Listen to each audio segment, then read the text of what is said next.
Hey guys, I want to talk to you about factors causing stress in the work environment. So stress in the work environment can come from many different sources, some of which you can control and some of which you cannot. The ones that you can control, there may be some adjustments you can make to resolve the stress. Conditions that cannot be changed may need to be accepted as part of the job, right? Say, okay, that's part of my job. Am I willing to adapt? Am I willing to continue working this job with those stressors? So some examples that may cause stress include overwhelming situations. This may include work duties, workload, schedules that are overwhelming, patient concerns, overwhelming situations that place stress on you. Anything that seems overwhelming in your job responsibilities falls in this category. A round peg in a square hole.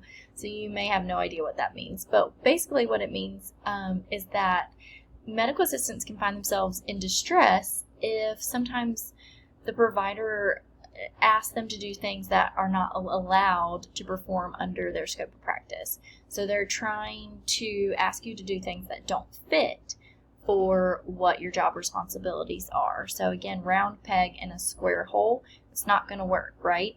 So again, not being able to fulfill the tasks that you're asked of, but this is not within your job responsibility, so you need to say no. Traumatic events. You may not be emotionally prepared for some of the traumatic events that you see within healthcare. I know when I started working in the emergency room, I was not emotionally prepared for some of the things that I heard and saw and experienced. And not everyone can handle these things. So kind of understanding that there may be some stressors from some of these traumatic events.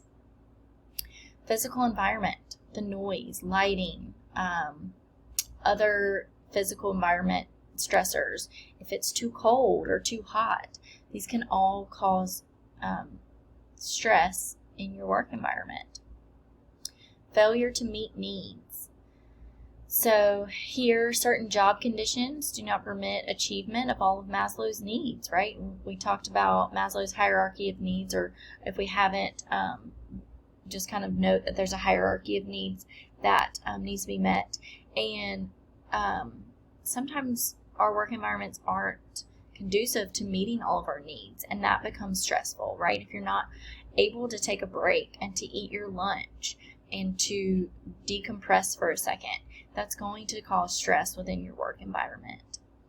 I skipped over to management style. So those that are higher ups above you, their management style may clash with the type of management you've had before, and so there may be some conflict there, or difficult coworkers, individuals that don't want to pull their own weight or have a bad attitude.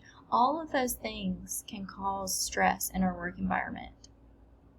Job instability, not knowing if your job will still be there tomorrow.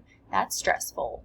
Technological changes. A huge example of this would be if your clinic is going from paper charting to electronic health records. That is a huge undertaking, and those technological changes can be very stressful.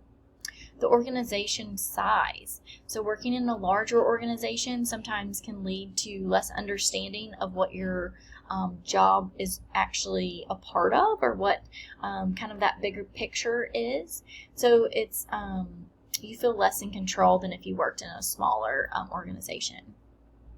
And then over-specialization. So this represents a limited practice exposure that isolates the employee from seeing the big picture and, again, those patient outcomes. So maybe you only do one task and that's it, and you don't see how that is affecting your patients and how you're getting outcomes from this. So that over-specialization can sometimes be stressful because you don't feel like your work is worth anything. So these are some factors causing stress in the work environment. Can you guys think of any other stressors in the work environment? Have you ever had a work environment that was stressful? Think about what exactly it was that was causing the stress. Was it a difficult coworker? Was it the fact that you didn't know if you'd have a job tomorrow when you came back? What was it that actually caused that stress?